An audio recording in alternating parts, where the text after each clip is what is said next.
Ketika kita mau belajar untuk mencintai tanpa syarat, kita perlu mengingatkan diri sendiri kalau mencintai tanpa syarat itu bukan berarti selalu menoleransi segala situasi tanpa syarat juga.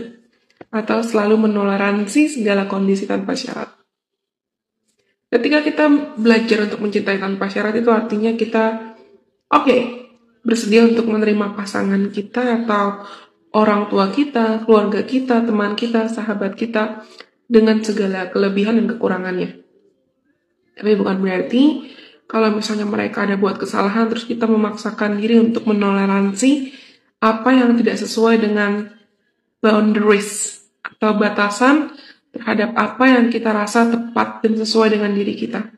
Apa yang sesuai dengan values kita, apa yang sesuai dengan nilai-nilai kita. Kenapa? Karena persepsi tiap orang pasti beda-beda. Pola pikir tiap orang beda-beda.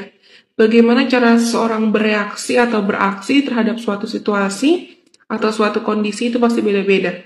Tergantung mungkin bagaimana pola asuh mereka, bagaimana pemahaman mereka terkait suatu situasi atau suatu hal, dan bagaimana ketersediaan mereka untuk entah itu membuka diri terhadap hal baru, atau terhadap problem solving, atau terhadap mencari titik kompromi.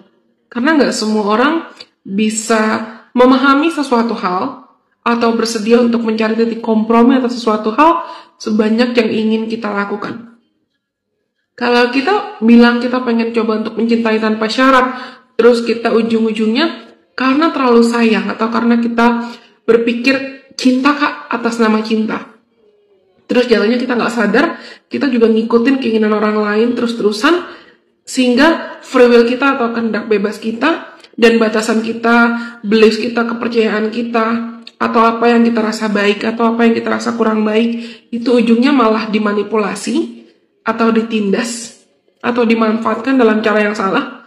Itu sama aja kita mencintai orang lain tanpa syarat, tapi kita mencintai diri sendiri secara bersyarat. Itu tadi kenapa aku bilang di awal. Ketika kita belajar untuk mencintai tanpa syarat, jangan sampai kita memaksakan diri untuk terus-terusan menoleransi segala situasi tanpa syarat juga. Titik kemampuan kita untuk menoleransi suatu hal juga pasti beda-beda.